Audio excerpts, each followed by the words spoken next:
नमस्कार दोस्तों, आप देख रहे हैं बोले भारत।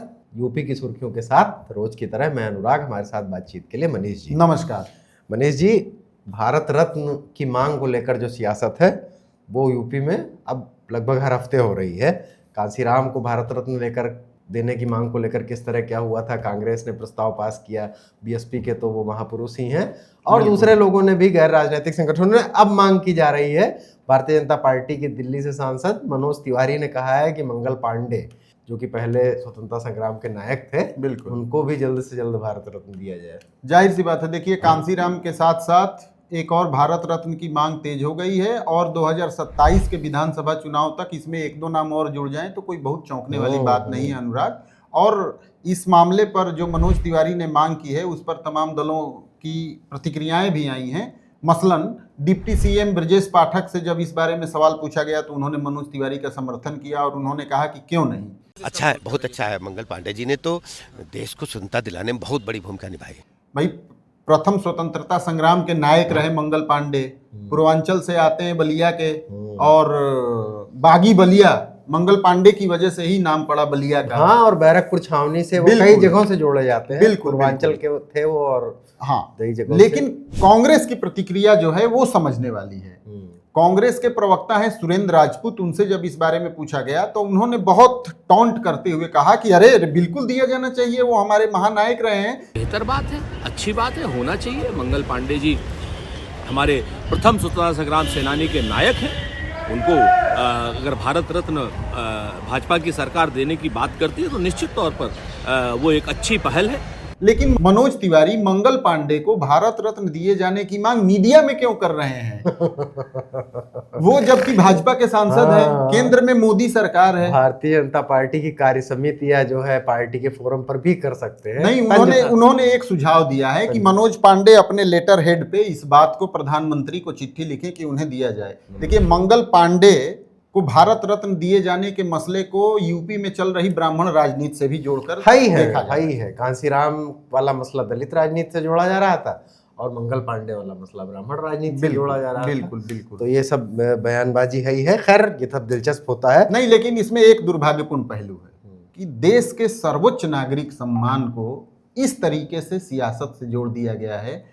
कांसीराम बड़े थे, भारत रत्न डिजर्व करते हैं, ये बहुत सारी पार्टियों ने कहा है। मंगल पांडे हमारे नायक थे स्वतंत्रता संग्राम के, डिजर्व करते हैं और सभी पार्टियों के लोग कह रहे हैं कि उनको दिया जाना चाहिए। लेकिन सिर्फ राजनीति के अलावा अन्य भी लोगों के बारे में भी कुछ सोचा जाए जिन्होंने देश के लिए बहुत कुछ किया है। सही बात है, ये नागरिक पुरस्कार है और ये बहुत सारे लोग इसके लिए डिजर्व करते हैं, लेकिन जगह जगह मीडिया बाइट्स और राजनीतिक मंचों पर इसका केवल सियासी फायदे के लिए इस्तेमाल ने भारत रत्न की भी ऐसे तो फिर गरिमा गिरेगी। बिल्कुल। नए अगले सवाल पर आते हैं। शिक्षा मित्रों को मानदेय इसी महीने से बढ़ के मिलने लगेगा। बिल्कुल। कैबिनेट में प्रस्ताव पास हो चुका है, अप्रैल से ही उनको 22,000 रुपए मिलने लगेंगे। लेकिन अब शिक्षा मित्र, दरअसल शिक्षा मित्रों को सरकारें इस तरह से साधनी चाहती हैं, किसी की भी हो, कि वो उसके राजनीतिक मित्र भी बन जाएं। तो वो है, और इसको लेके माना जा रहा है कि समाजवादी पार्टी इसकी काट कैसे ढूंढेगी, क्योंकि बहुत बड़ी संख्या है इनकी। और अखिलेश यादव ये कह रहे हैं कि हमने तो उनको नौकरी ही दे दी थी और इनके तो पैसे इतने 9 साल में 10,000 रुपए बढ़ाए हैं। इस तरह की बातें हो रही हैं। 8,000 रुपए बढ़ाए हैं। तो इस तरह की बातें हो रही हैं। लेकिन तो देखिए, गांव में जो पॉलिटिकल माइंडसेट का आदमी है ना, वो मास्टर साहब हैं। और इसीलिए सभी पार्टियों का इतना रुझान रहता है शिक्षा मित्रों पे, और इनकी संख्या पूरे स्टेट में 1.5 लाख के करीब है, अनुराग। ये बहुत बड़ी संख्या है। अब चूंकि अखिलेश यादव को और समाजवादी पार्टी को ये लग रहा है कि शिक्षा मित्रों का मानदेय योगी सरकार ने लगभग 2 गुना कर दिया, 10 का 18 कर दिया, तो अब इसकी काट कैसे खोजी जाए। तो अखिलेश यादव बार बार ये कह रहे हैं कि उन्होंने 8,000 बढ़ाया नहीं है, बल्कि उनका 22,000 कम कर दिया है, क्योंकि हमारी जब सरकार थी तो हमने शिक्षा सहायक अध्यापक की नियुक्ति पर 40,000 के आसपास कुछ जो 40,000 वेतन शुरुआती सहायक अध्यापक की है। और अखिलेश यादव के समय शिक्षा मित्रों का समायोजन सहायक अध्यापक के पद पर हुआ था। बाद में हालांकि सुप्रीम कोर्ट ने उसे रद्द कर दिया था। तो अखिलेश यादव अब ये बताने की कोशिश कर रहे हैं कि उनकी सरकार में बेहतर परवरिश शिक्षा मित्रों की वो ये भी बताने की कोशिश कर रहे हैं कि इन्होंने ठीक से पैरवी ही नहीं की थी, नहीं तो ये मामला जम जाता और आप टीचर हो जाते। बिल्कुल। तो ये भी गरमाएगा शिक्षा मित्रों के मसले पर। मुझे लगता है कि इसका रैलियों में भी जिक्र करेंगे 100% करेंगे। और अगली खबर पर आ जाते हैं, जो मोनालिसा लियोनार्डो डी विंची की पेंटिंग है, पूरी दुनिया में मशहूर है, लेकिन कुंभ मेले वाले मोनालिसा की बात मैं कर रहा हूँ। इंदौर वाली मोनालिसा। हाँ, इंदौर वाली मोनालिसा जो मशहूर हुई प्रयागराज के महाकुंभ से, ऐसे कर लिया जाए। उनसे जुड़े तमाम विवाद जान ही रहे हैं आप। वो भी फिल्मों में गई थी। सरोज मिश्रा एक डायरेक्टर हैं, उन्होंने कहा था कि हम उनको लेकर फिल्म बनाएंगे। फिर उन्होंने केरल के एक मंदिर में फरमान नाम के एक लड़के से शादी कर ली, जिस पर उनके पिताजी ने पुलिस में शिकायत की और तमाम सारी आपत्तियां हुई। मोनालिसा ने अपने पिता के खिलाफ बयान दिया, परिवार और मोनालिसा का झगड़ा सामने आया।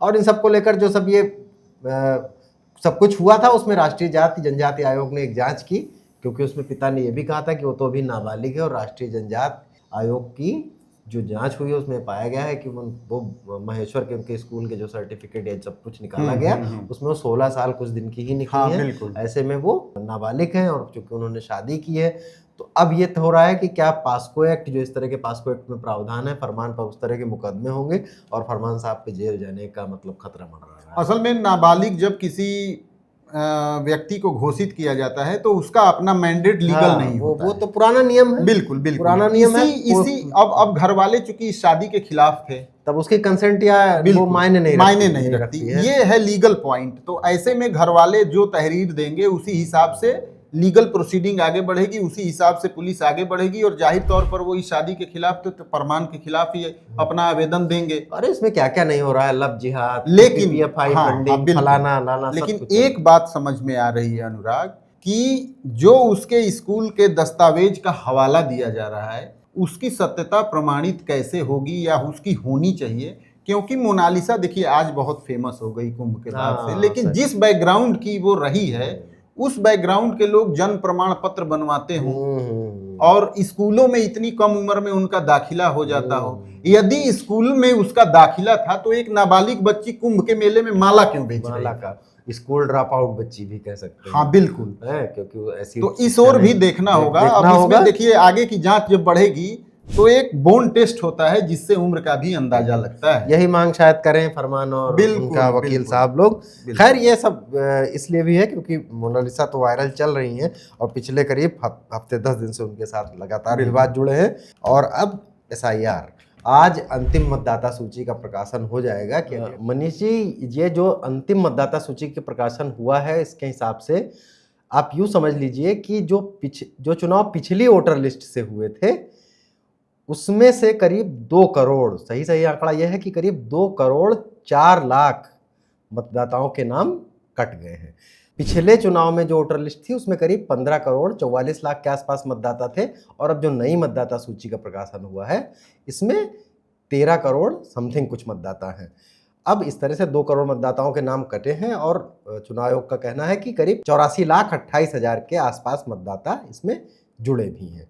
तो अब इसको लेकर राजनीतिक हंगामा तो होगा ही। अनुराग की एक नया बैटल ग्राउंड तैयार हो रहा है यूपी में। यूपी इलेक्शन को लेकर समाजवादी पार्टी जब से SIR यूपी में हो रहा है तब से बहुत मुखर रही है, विरोध में रही है और बार बार चुनाव आयोग को अपना जाके मांग पत्र भी सौंपा है और ये आरोप लगाया है कि चुनाव आयोग एक खास समुदाय के लोगों को, जो समाजवादी पार्टी के वोटर हैं, उनका नाम काटा जा रहा है। DMSP को भी कहा है कि यह तो भाजपा सरकार के एजेंट की तरह काम। लेकिन एक और समझदारी समाजवादी पार्टी और अखिलेश यादव ने दिखाई है कि इस SIR में अपने लोगों को बूथ बूथ तक बहुत तन्मयता से लगाए रखा कि वो इस बात को देखें कि नाम कितना कटे न कटे। लेकिन ये जरूर है कि अंतिम प्रकाशन के बाद राजनीतिक घमासान फिर से एक बार शुरू होगा, नो डाउट।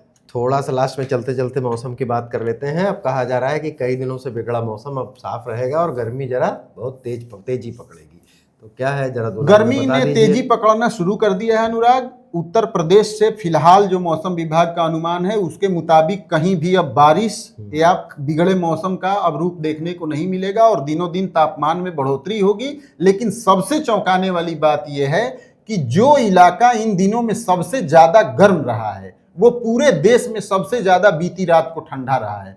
पूरे देश के प्लेन में रात में सबसे ज्यादा ठंडा बांदा रहा है, जिसका न्यूनतम तापमान 12 डिग्री सेल्सियस रिकॉर्ड किया गया है। ये बहुत बड़ी बात है। बुंदेलखंड इन दिनों में तपता रहता है और बांदा देश का सबसे ठंडा जिला हो गया है। ये आगरा तो सबसे गर्म जिलों में से रहते थे। खैर, लेकिन अब गर्मी रहेगी, लगातार रहेगी। तो गर्मी से बचने के थोड़े उपाय कर लीजिए। यूपी की सुर्खियों को आज यही विराम देते हैं, कल फिर मिलेंगे नई सुर्खियों के साथ। देखते रहिए बोले भारत। धन्यवाद, नमस्कार। नमस्कार।